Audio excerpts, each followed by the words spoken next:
Okay.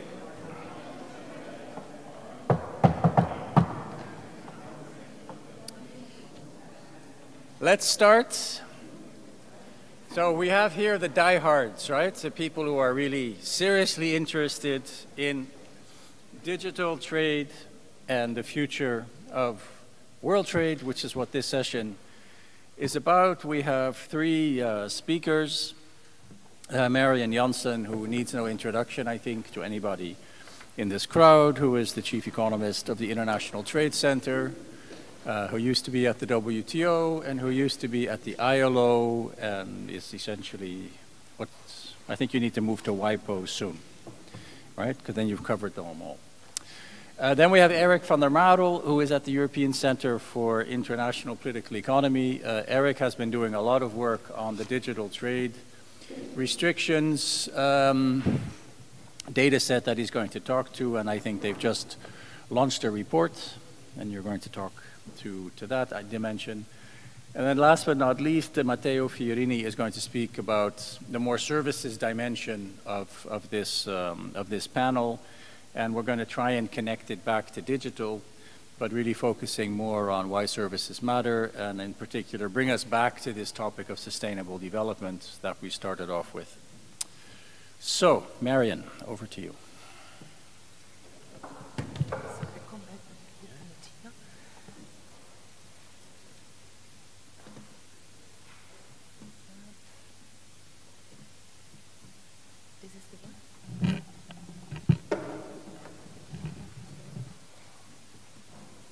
Yes, thank you very much. Thanks for the introduction, Bernard. Always happy to be introduced by you. Not because of the nice things you say, but because you pronounce my name in the Dutch way, and that makes me feel young again, because I lived in the Netherlands until the age of 18, and that's unfortunately quite some time ago. With this report I'm going to present, we are looking into the future and not back at ITC. I would like to give a presentation on our annual flagship report, the SME Competitiveness Outlook, that each year focuses on a different theme, and we decided this year to focus on the digital economy and have a title for this report that is called Business Ecosystems for the Digital Age. We launched this report more or less a bit more than a week ago in Geneva, so this is very fresh. There are a number of executive summaries outside. They look like this. They look very much like this front page you see here. And when you ask me why are we looking into this, well, I could give many reasons. One reason could be that I'm concerned about this digital issue. As a German, I've notably learned that the market value of the 10 biggest internet platforms together has a value that is equal to the value of the entire German economy. So it gives you a sense of how important only the internet platforms are. And then there's a whole world connected to this. But when I'm going to talk about this here and at ITC, at International Trade Center, it's because we focus at ITC on SMEs, on small and medium-sized enterprises. And we look at what are things that determine their competitiveness. And we had developed some time ago a logic for this, the SME competitiveness grid. And we did something 4 years ago, a bit unusual. We looked at the capacity of firms to compete, which you can envisage as being a static competitiveness. Can I compete today in quantity, quality, price in the market? At the capacity to change, which was close to the dynamic competitiveness. Can you compete in the long run? Can you innovate? Can you make investments? And then we took out this thing, connect, having access to information, we called it. And whereas that was always considered in the literature as being important, we decided that this was, we thought at the time, well, this is becoming completely different now. Access to information is becoming super crucial because you need to have it immediately, rapidly, because it's now available. And given I'm speaking here to academics, to many academics, maybe you will remember that matching models is something that is relatively new.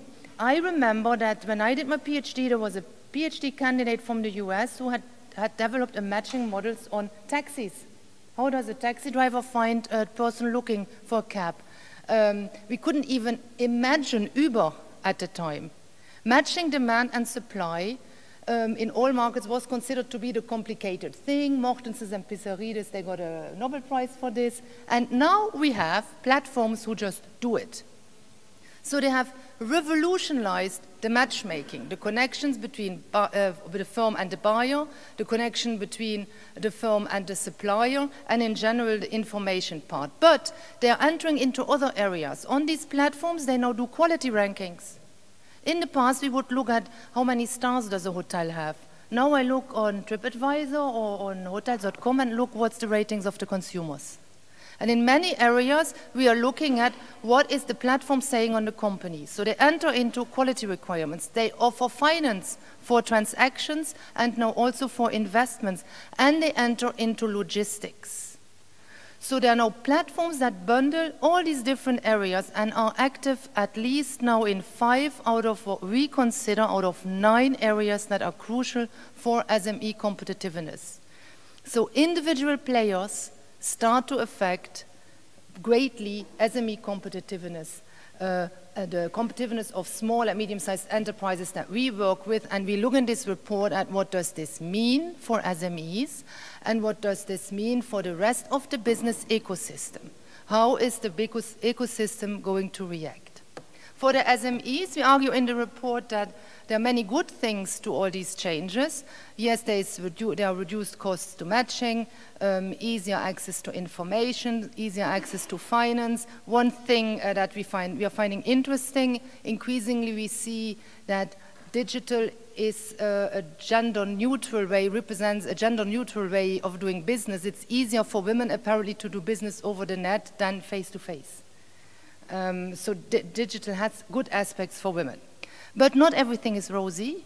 We do know that these platforms are big. I already said this. There may be competition issues, and in particular when platforms compete on their platform with the SMEs, of which they are providing the services. That's notably the case of Amazon. Amazon sells its own produce and the produce of competitors.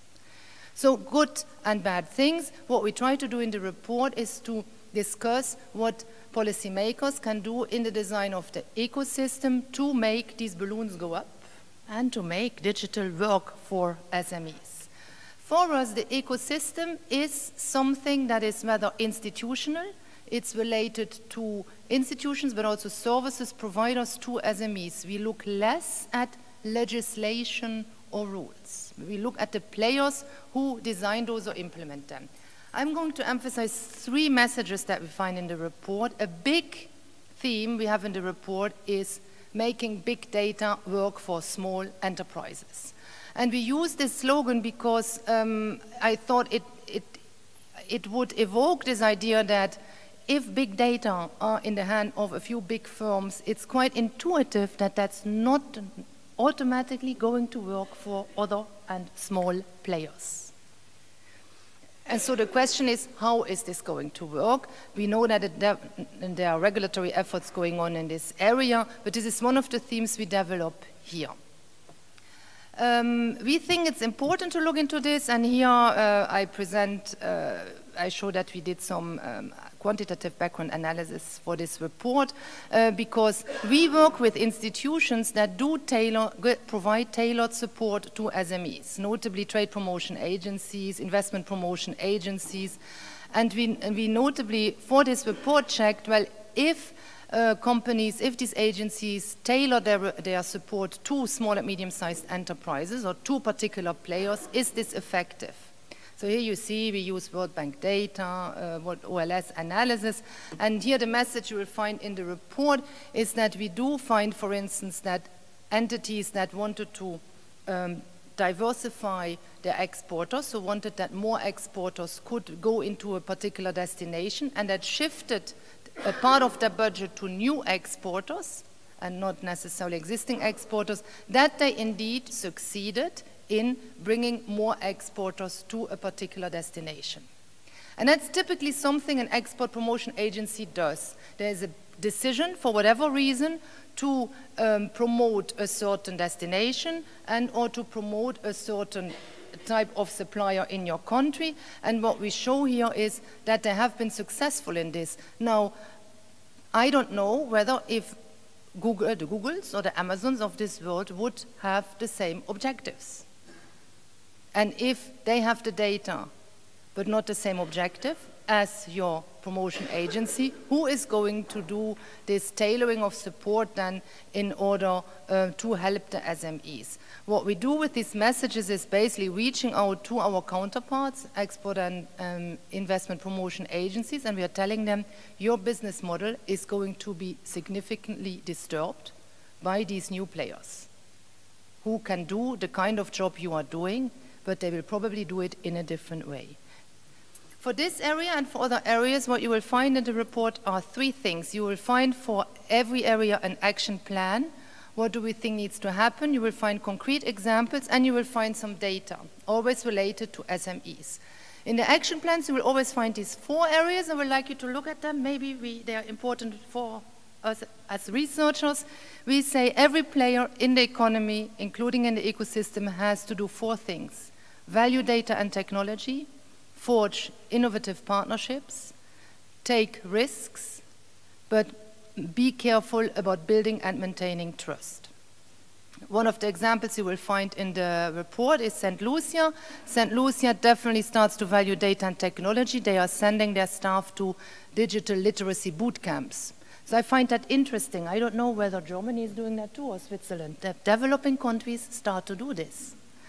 They also collect with us data where they want to understand whether SMEs they work with are happy about the information they provide via traditional tools or via the new, more digital tools. So over time, we will be able to trace whether this shifting towards digital is good, is working or not.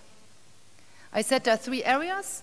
Making big data work for small firms is one. The other is education and vocational training. We have, again, an action plan with the same 4 areas where we here insist for the training providers to really change rapidly as possible. And that's absolutely not in their DNA. In most countries, the apprenticeship programs, the training programs, primary schooling, secondary schooling, even universities, they are slow changers. And they are slowly adjusting to this technological change. And that we see as a huge risk for small and medium-sized enterprises. Big companies are going to train their staff themselves. SMEs have to find them in the labor market. The activity of education and vocational training institutions will be very important. An LDC like the Gambia is taking this seriously and really building, redesigning everything around ICT. Again, we are tracing with them to which extent the SMEs are happy about the staff they find on the market or not. And one thing we notice is that the training requirements and also the sourcing of skills is totally different in the ICT sector than, for instance, in agriculture or tourism, and the 2 other sectors we work in the Gambia. So make big data work for small firms, no time for perfect solutions in education and training, quality infrastructure. I just come out of a session where we discussed NTM, SPS and TBT. We consider this a very important area. Our message is that it's very important for regulatory institutions, standard setters to build trust in the digital economy. SMEs need to know which technology they should invest in, which one will last a few weeks, which one will last a few years. They need to know whether technologies are compatible with other technologies. They need to know whether their information about clients is safe. They need to know whether they are exposed to cyber attacks. Regulators have an important role to play here. Example, this one I find fascinating. Rwanda is innovating when it comes to the use of drones. They use drones for last mile transportation, notably in the medical area, and they are innovating in regulation. It's because they are designing the regulation around this. Who is responsible if the medical device is lost on the way? I find this fascinating because regulation and standards has in the trade field often been a south-north issue. It's a rich country versus poor country issue. Here I say in Germany we have 500 years of experience in regulating the production of beer. We also have a long experiences in regulating the production of sausages. When it comes to the digital economy, we are newcomers just like Wanda. That totally changes the dynamics, can change totally the dynamics around regulation and standards. The ISO has just elected a Kenyan as president of the ISO, and I think that's telling. Don't forget to transfer knowledge on standards and certification. I will jump this one, but we have shown the econometrics also that helping companies to know about standards and about the certification process and helping them to get certified is really a very useful thing. You're 7 times more likely to get certification if you receive assistance, and you are 3 times more likely to become an exporter in this case. This field is important. And here my question to you. Are you ready for the digital age? Do you forge new partnerships? I know Marcelo works with, who do you work with? eBay, I think. So Marcelo, yes, is moving. Value data and technology. I know there are some programs now that start to change quantitative work in order to be able to work with big data. How much are we using this in trade? I'm not so sure. And how much are we thinking about this change in our quantitative world, where the big data sets are now in the hand of the private sector? What does this imply for research and research about trade? So I leave you with these questions. If you want to find out more, here is the report. Great, thanks a lot for that. Very optimistic, positive presentation. I didn't hear the word barrier, I think, anywhere. So Erik is going to talk about the bad, the other side of the equation. Yeah, restrictions.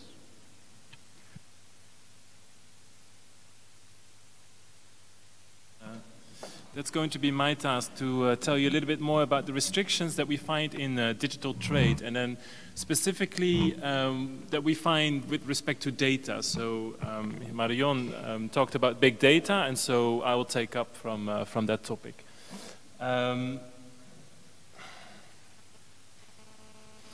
Yeah, so it's really about the restrictions that we find, as the title says, to digital technologies in trade. So if you think about big data, artificial intelligence, or platforms, or a couple of other buzzwords such as Internet of Things, I mean, that is becoming an increasingly important element in the economy. And so, but also what you see is that they are increasingly restricted, or what we see across countries is that they apply increasingly more and more restrictions. And so that's something we have mapped out with the institute where I work for, and so that's also something we have worked for, with, to see whether that really has an impact on trade and services. So a question is, when I'm trying to answer, who are then the most restricted ones and who are the least restricted ones, and why is it so important to tackle these barriers, or what we actually call restrictions, because they have an impact on trade and services. And that's what I'm going to show you in a couple of slides. Now, first of all, I would like to set the scene, because we know that, I mean, if you think about the internet and trade, I mean, you also think about trade and services, and those trade and services are traded over the internet, what we call then like cross-border trade and services. And so if you map the sort of growth rate here, you see that all those kind of services that are traded over the internet, what we know as Mode 1 at the WTO, you see that the growth rate of these digital services are big, and they're bigger than other services out there, and they're also bigger, the growth rate I'm talking about, than goods. So, I mean, just to show that, I mean, if you look at it from a first level of those services that we conventionally know are traded over the internet, Mode 1, they are important. However, I mean, and that's the story what I'm going to tell you about. I mean, if you look into the future, if you delve a bit deeper and you connect that to big data and the Internet of Things and platforms, I mean, it is really about data. And so one task then to do is to find out where in those services, or where in the services economy, the role of data is so important. And so that is important because, of course, they are restricted. And that's what we have tried to do here. Now, just a word for why then data is important. Why is there a focus on data? Well, the main motivation is, of course, I mean, there was this famous McKinsey report that tried to assess the flow of data as part of the bigger globalization story, and whether you believe that conclusion or not, what they say is that the contribution of data to GDP in this sort of current wave of globalization is actually higher than goods. And so another paper that goes a bit more systematically into the trade models and try to explain why then it is important for trade by Treffler and Goldfarb, they then say, well, I mean, if you think about artificial intelligence, I mean, you know, data is becoming important, and some of these data restrictions are also something important to look at and to keep an eye on. So just to say, I mean, there is a motivation, and if you put that in data, like real data, you see that, I mean, the extent to which, I mean, data has really grown over the years. So, I mean, there is some data about data traffic, so the amount of data has been flowing around across borders or within countries even, by, I think, Cisco this is, and so you can just see that, I mean, this has grown exponentially. So, about this delving deeper, so, yeah, so we had this first component of trade that was traded over the internet, but again, the second level would just dig into, well, what are those services then, and also goods and industries, where you can find that data. And there are two ways you can actually delve deeper or use two tools to find this information. First one is through input-output tables, and the second one is through surveys. And I mean, we have found surveys that really measure how much each industry are using a particular kind of software. So that's a good proxy of how they are using the internet, and that's a good proxy of how much they are using actually data in the production process. And one of the good sort of conclusions and consistent and surprising conclusion, well, to some extent surprising, is that it's really about services. So it's not only telecommunications, it's also what you see here, for example, retail or information services, publishing services, programming services, obviously computer services, but also financial services. I mean, these are the sectors where, I mean, a lot of data is used. It's not only a services story, because some of the industries also show high software or what we call then data intensity, if you divide that over labor or even if you divide it over total input use.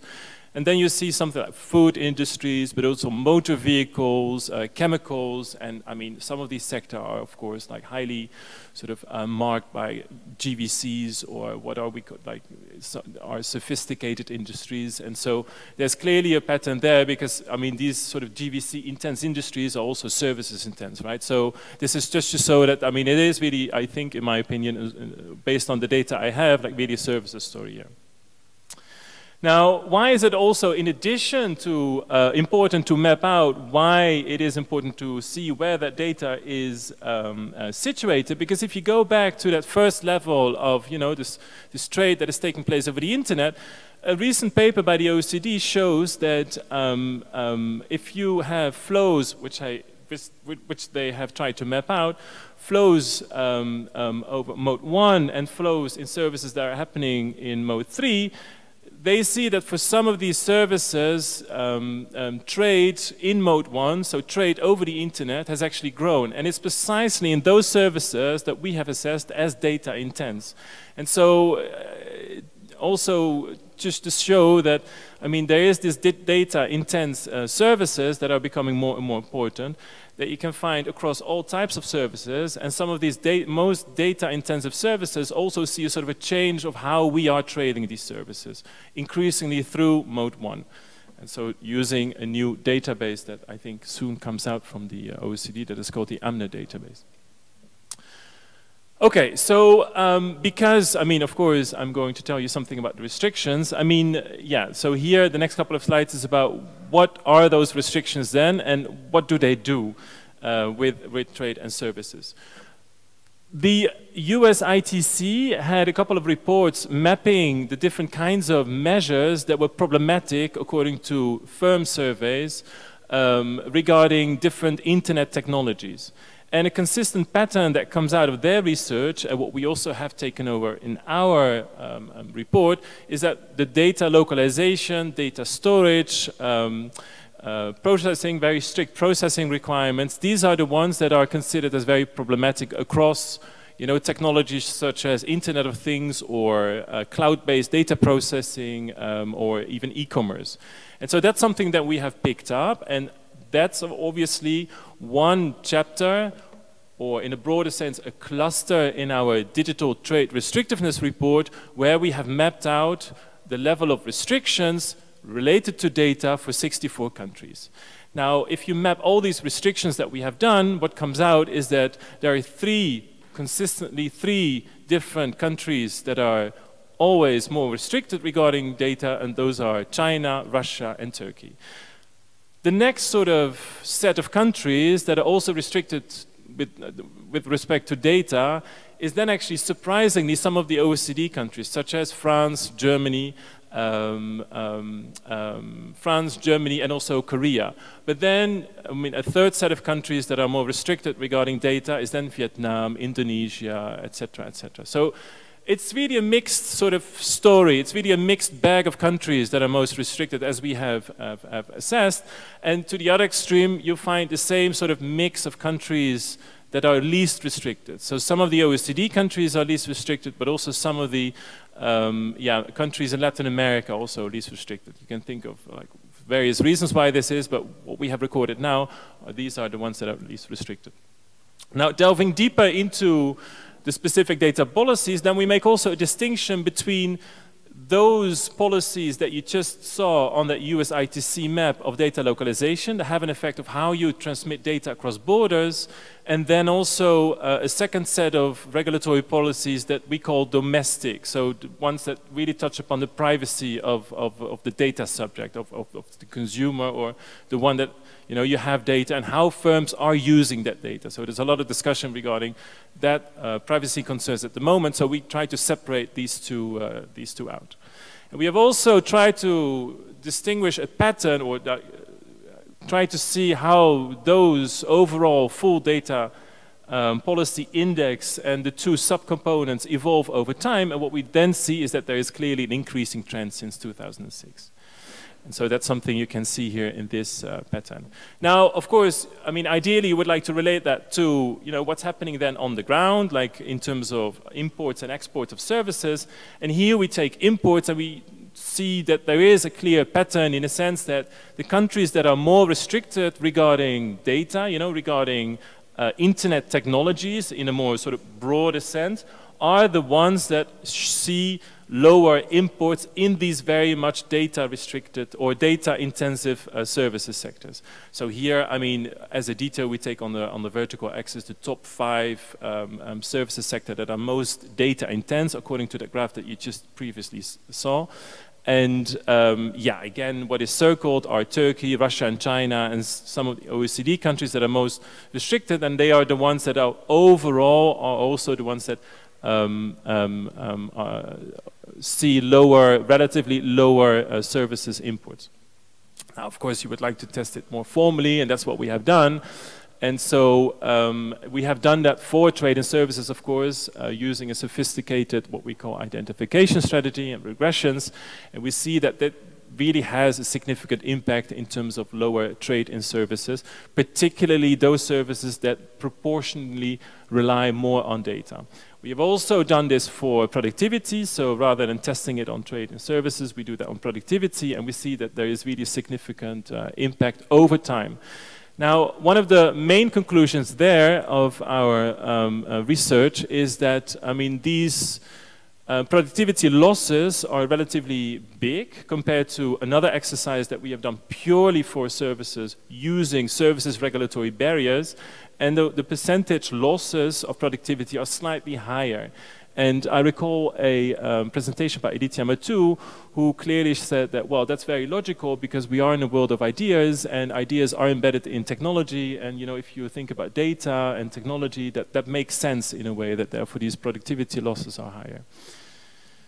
And so, yeah, I mean, we have done some exercises, and we also have done some sort of, you know, exercise in terms of how many each country would would gain if you would lower these regulatory restrictions or data policies to a level that is equivalent to the lowest 3 countries, or with 3 countries that have the lowest levels of these data policies, and then you would see that overall services trade imports would increase by, on average, across all these countries with 5%. And so that is our main conclusion. So yeah, in conclusion, therefore, I mean, there is a trend in anything that becomes digital, but with that, there is also, the restrictions that apply to data are also increasing. And we assess the sort of burdensome aspect, the restrictiveness, really the unnecessary restrictiveness of these policies. And you can find them across the whole economy, mainly in services, but also in advanced GVC sectors that we know are GVC intense. And yeah, some of these countries are the big emerging countries. So, I mean, currently we try to map out, I mean, what are the characteristics of these countries, because there's no clear-cut political economy story there, although we do see some patterns. So on the one hand, you have a mixed bag of countries that are most restricted, but also a mixed bag of countries that are least restricted. And I mean, if you have read like the story or the recent paper by Aditya Mattu and Joshua Meltzer, I mean, they are fairly critical about, for example, what the European Union has been doing in terms of the GDPR, that is really a burden for some of these developing countries that try to export their digital services. And so our conclusion is basically consistent with that conclusion of their paper. Okay. Thanks a lot. I think the GDPR is not just a burden on developing countries. I think we're suffering about this on a daily basis all over Europe as well. Okay, so last but not least, Matteo, who is going to talk a bit more about some of the dimensions of how the policies interact with the things we actually care about in terms of sustainability, in terms of productivity.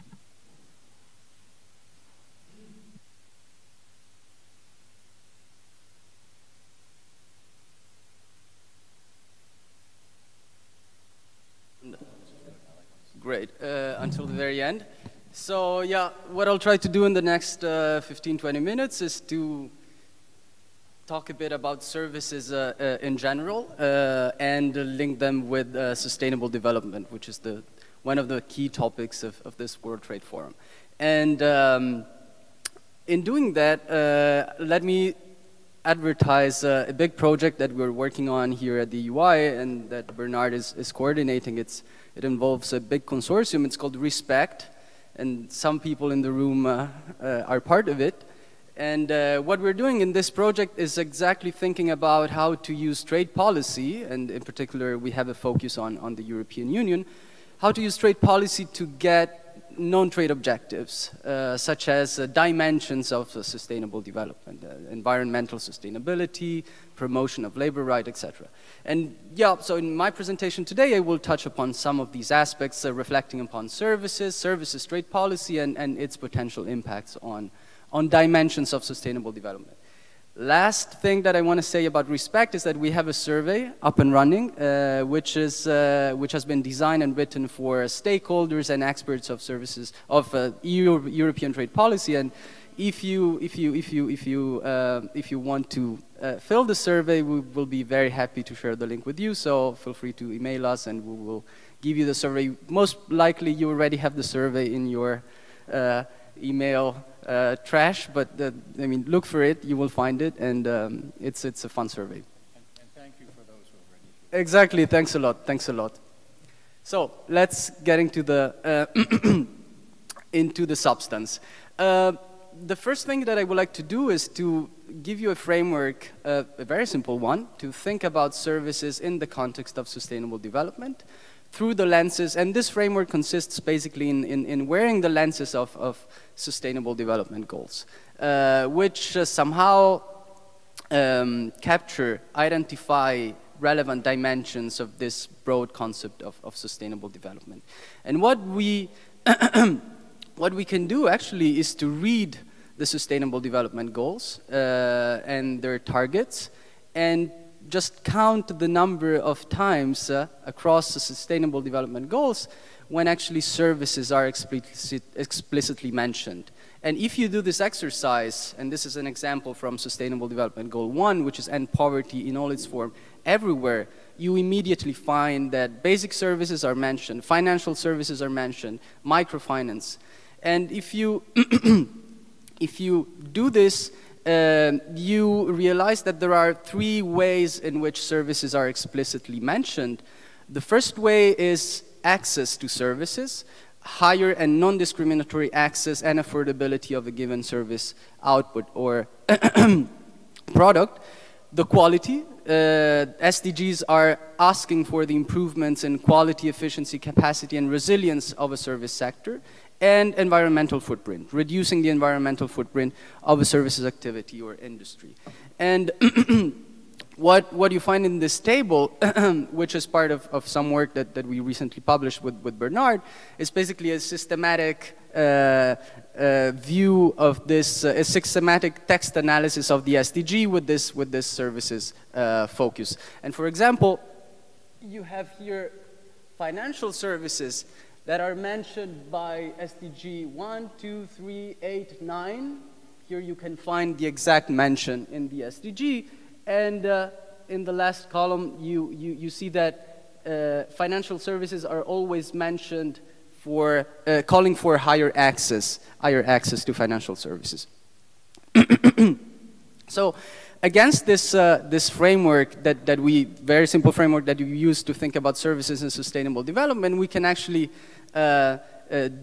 start thinking about services trade policy and its role for sustainable development. And I think this ties very well with the session, the plenary yesterday, where somehow this question was already tackled, thinking about the wind turbines, and that if you import the wind turbines without restrictions, still you would need a free market of the services which come with the wind turbine in order to make this wind turbine, you know, functioning and up and running.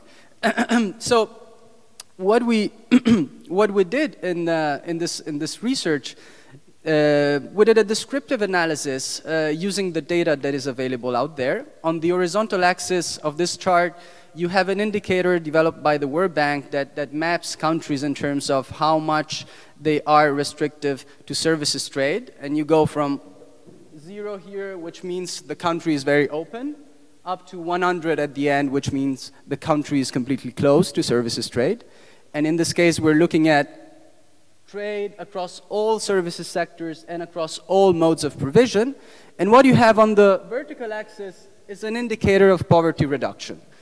Up here, you have a lot of poverty reduction, and here at the bottom, you have very low poverty reduction, so a lot of poverty. And you see that this line has a negative slope, which means that here, countries have low services trade restrictions and high poverty reduction, which is a very unsophisticated first attempt to show that there might exist a systematic relationship between services trade policy and a variable that is at the core of sustainability, which is poverty reduction. That is basically SDG number 1. You can do a bit more with the data that is available out there. You can actually exploit the sectoral specificity of the Services Trade Restrictiveness Index developed by the World Bank, and for instance, repeat this exercise looking at what are the restrictions to services trade to financial services, and plot it against a sustainable development dimension that actually is connected to finance. And here we choose the percentage of the population aged more than 50 years old that has an account at a formal financial institution. And here I use this picture to introduce a further element of the analysis, which is if you look at the solid line here, you still have the negative slope that we saw before, which means countries that have low barriers to financial services trade have better performance in terms of this finance dimension of sustainable development. How many people have access to have an account at a formal financial institution. But this solid line actually is computed based only on high-income countries. The other lines do not show this negative slope, which means the association between low services trade restrictiveness and achievement of sustainable development is not active. And these two lines are computed, are estimated on middle income and low income countries, which means there might be factors, necessary conditions, such as the level of economic development, that might moderate the effect of services trade policy on sustainable development. And we actually, so this picture considers services trade restrictions across all modes, but if you replicate the exercise, it's very interesting actually to unpack the modal dimension of services trade. You can think about services trade policy for mode 1, which is basically what we heard from Erik.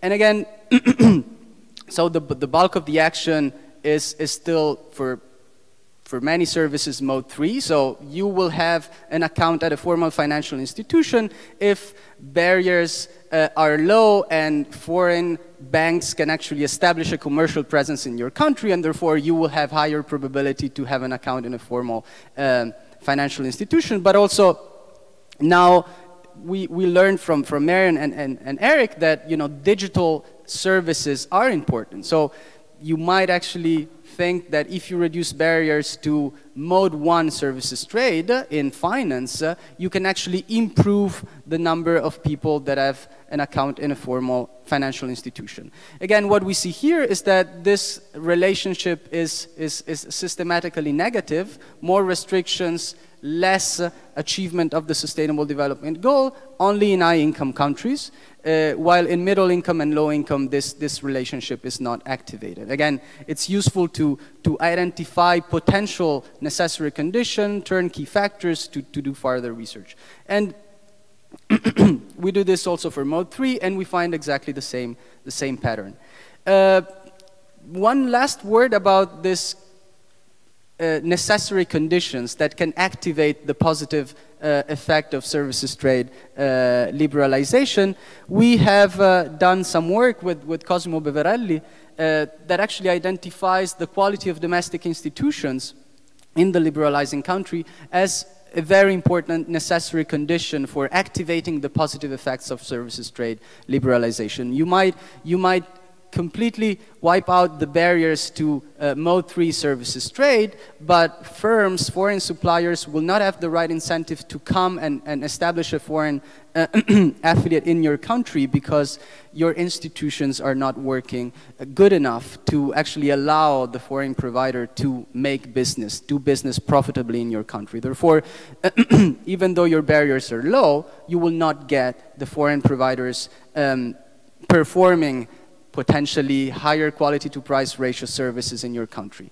And what we see here, it's a chart basically that plots the slopes that we saw before as a function of the quality of institutions. So for high quality of institutions here on the horizontal axis, you have that the slope of the figures that we saw before is actually negative, which means countries with high quality institutions in countries with high quality institutions, lower barriers to services trade are associated with better sustainable development performance, and this relationship disappears when you actually move back on the quality of institution line and you look at countries that have a weak institutional framework. Let me conclude with what we believe is a relevant is a policy-relevant research agenda connected with these issues. What I showed you before is a very rough, non-sophisticated exercise, still interesting, we believe. But what is very much needed is causal inference of the impact of services trade policy on sustainable development. In order to do that, of course, you need very good services trade policy data, which is the last bullet point on this slide, and this is really a crucial part of the analysis, which now is kind of missing, especially for developing countries. That there's a great effort done by the OECD and now the WTO and the World Bank updating the STRI, but developing countries are systematically not covered by this type of by this type of data. It's very important to unpack these effects across modes, especially given what we learned from Marion and Erik, the growing importance of mode one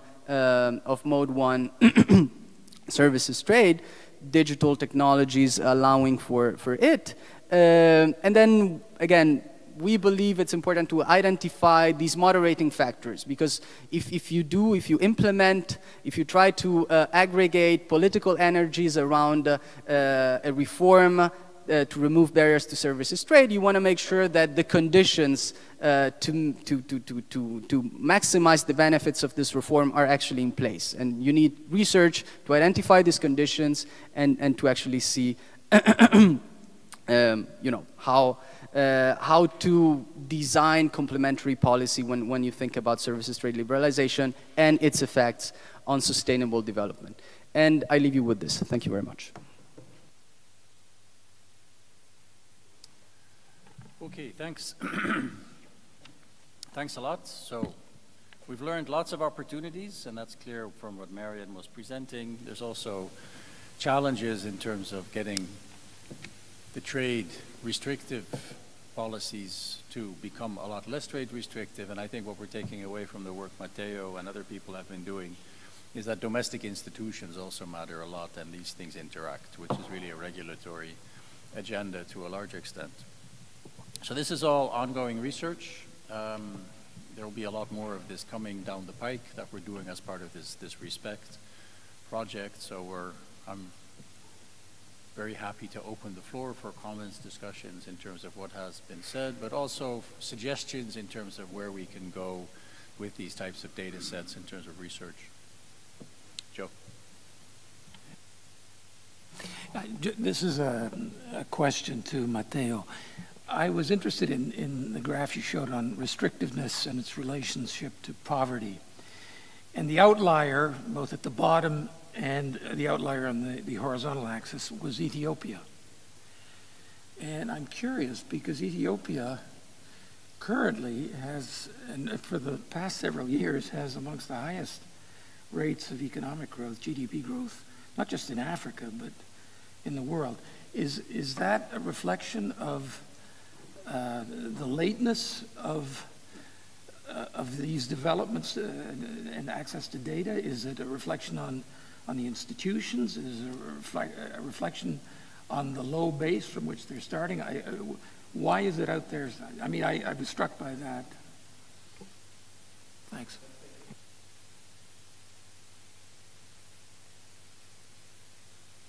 It's a question to Erik on data barriers and how whether we can have an example of these data barriers, because when I think of the ones I understand, and you seem to separate them, are the ones that are related to privacy. And if these data barriers are there for privacy reasons, should we call them barriers or should we call them measures? Because privacy is something that is desirable, more desirable in some societies than others. And it reminds me a little bit this issue of, is it really a barrier? It reminds me a little bit this issue of SPS measures. Are there barriers or are there things that help our well-being because they keep our health good? So these privacy issues, these privacy restrictions, maybe they're things that are desirable and we should call them a little bit differently. So I think I'm confusing matters here because I keep on using the word barriers. He's using a different, he's using a word which is a bit more neutral. Lou? Yeah, thanks to the panelists for the great presentation. One thing which attracts my attention a lot is, as a background also to make a living, other than teaching and doing research, I also sit on board of some Chinese companies, including one e-commerce company in Shenzhen. Last year, our company in the turnover was 200 million Swiss francs. So it's not a big company. So I participated in China quite a lot on kind of seminars on e-commerce and discuss with them about what is happening on the ground. But coming back to the presentation, I mean, Marion, you said that the big data are good for the companies, for countries themselves. And Erik, on the other hand, you say that among different countries, China and India are more restrictive on data, but OECD countries less. So, I mean, have any of you done any kind of country-specific studies about data works in, let's say, China, how restrictive they are, and what's the impact on the real trade or the enterprise, small and medium-sized one, and India, so we could have a clear idea about what's the impact there. Yeah, thank you.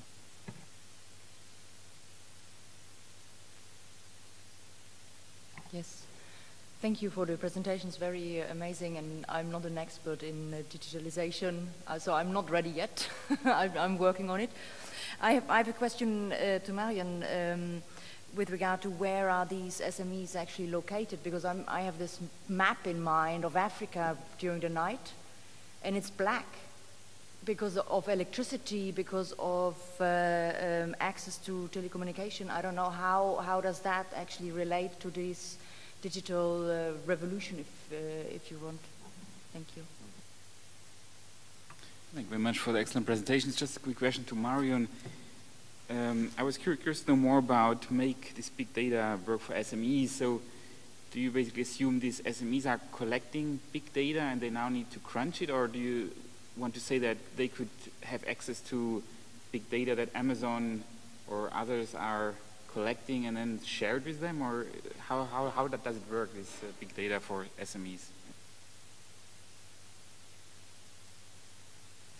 I have a question for Erik.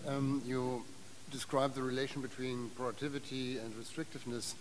Couldn't it be that there are common third determinants for both? I'm thinking of Germany. It's not only beer and sausage, it's also German Angst. So new technologies are always very fiercely fought, like fracking or something like that, without thinking about it. So is that the correct correlation?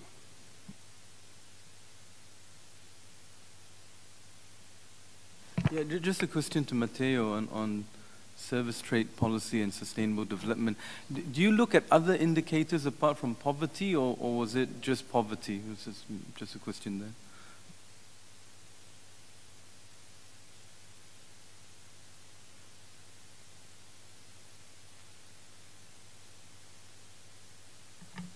Yeah, I'll make 4 points. One, where the first one is that I seem not to have said what I wanted to say. I did not want to say that big data will work for SMEs. There is this claim around big data makes everything better, but we say in the report it's not necessarily going to work for SMEs. So notably, we are questioning how they get access to these big data. Is it through us, through the export agency, which is the case in Switzerland? They start to work with Google. Is it directly with the platform? Google offers services to SMEs now, and if that's the case, can they trust this? So what we say in the report, big data are there. It's not going to be automatically good for the small players. Something has to happen.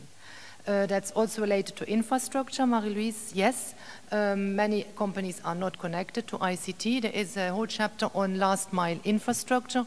You don't need to go to Africa for this. If you travel from Geneva to Lyon, you travel through a gap where there is no internet access and no mobile phone access. So these problems exist. In a country like China, 600 million people are not connected to the internet, and that explains maybe why Lou feels sensitive about whether China is a developing country or not. The issue on privacy versus restrictions, this is important, it's crucial, and the key is the word unnecessary trade restrictions. Those who have been working on disputes, like we know that the devil lies in that word, what is necessary and what is unnecessary. And I would really, from the point of view of SMEs here, and also want to say a certain protection, they will want a certain protection. And the regulators have to find this. And they may start by over-regulating. We say in the report you may have to take the risk to over-regulate, which is maybe what happened with the GDPR, and then go back. But don't say we are not going to do anything. I want to come back to angst, because I also didn't want to be upbeat. Apparently I was. So in order to show how not upbeat we are, the last paragraph of the report, this is not the first industrial revolution, it's the fourth. We have to learn of the past. One lesson from the past is that technological disruption and expanded globalization, particularly when combined, can trigger social unrest and popular resentment if not managed well. I think we all have a responsibility to manage this well. Yeah, so I think the main question that was asked regarding privacy, I think I can show you because I agree, a couple of additional slides that I had towards the very end as a reserve. I mean, first of all, yeah, so I think it makes sense to, for example, show you this list. So it's really a distinction between anything that crosses the border in terms of data and anything that is used by firms domestically. And so this is the list of these two, or all the barriers that we classify across these two categories. And so privacy or domestic use, I mean, is really about, what is it? Is there a data retention requirement? Is there a DPO, data processing officer, you know, other administrative requirements? So this is, you know, this is the list of what is comprised of the restrictions on the domestic use. But I mean, having said that, I think therefore also this output table is important, because what really comes out is that precisely the cross-border element of these restrictions, or the restrictions that target the cross-border element, is a restriction on trade and services. Not so much the other regulatory restrictions, and therefore we separated them really to find out their differential or their separate effect. However, I mean, I think the link between the restrictions of on cross-border data is more direct, and so, for example, a market access issue than the privacy regulations. But I also know other ones who would say no, because the privacy regulations, the stuff that you find under the domestic use restrictions, are also very much touching upon the market access issue. I mean, I'm not a lawyer. I know someone who is really working on this, my colleague with who I've worked together, Martina Ferricania. So in that sense, I mean, the jury is still out. And I mean, you know, there are people who are pro, who are saying no. But I mean, I think in a sort of a more deeper level, I mean, clearly there is a market failure. And so clearly, I mean, there are people concerned.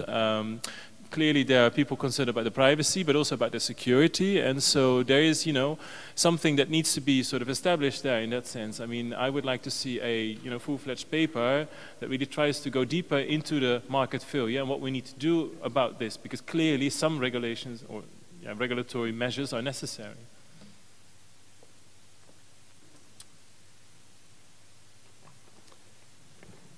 Yeah, so on Ethiopia, that's really a problem of our data, which are data of 2008.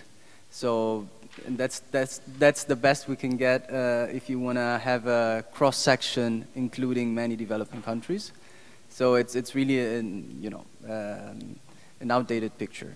But that's once more a motive for putting effort in building new data and or update the database that exists. And yes, we tried with other indicators. We have done correlations between STRI, again, that's the World Bank STRI, which reflects the prevailing policy regime in 2008, 2010. And we regressed it against indicators of gender equality, income equality, environmental sustainability, and we found the same pattern holding there. So I believe that's somehow a bell that should ring, but and you know, it's the bell should ring because of the analysis that we did, showing that services are so prominently coming out of the SDGs, but you really need better research, better analysis in order to be confident in selling the message that services trade policy is a causal driver of these achievements across the sustainable development goals. What we did that is a bit more sophisticated is this sector-specific analysis. So I showed you the finance one, the access to financial services. We also have results for access to transport services and ICT services. And again, we have the result there. Measurement precision is a bit higher. Still, causality is completely out of the picture. But yeah, so the way we interpret this research is really, you know, we give you a framework that to really think about services in SDGs. And if you apply it, you see that services are a big part of it, of the whole discourse. Services trade policy might matter. There are many mechanisms, and the data are not systematically contradicting these hypotheses. So that's a good starting point for doing more serious research.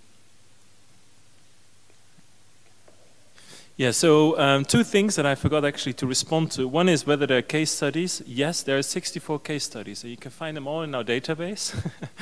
Very nicely explained what each of these restrictions actually entail and what they do, and describe them in at length. Now, if you want a specific study case of one of the countries that are most restricted, like China, there is a specific paper that we have developed based on these restrictions. And so that paper, also developed by my colleague Martina, is really going into depth about what we see in China. And then the last one about angst or new technologies and whether the causation, basically, as I understand it, is the right one.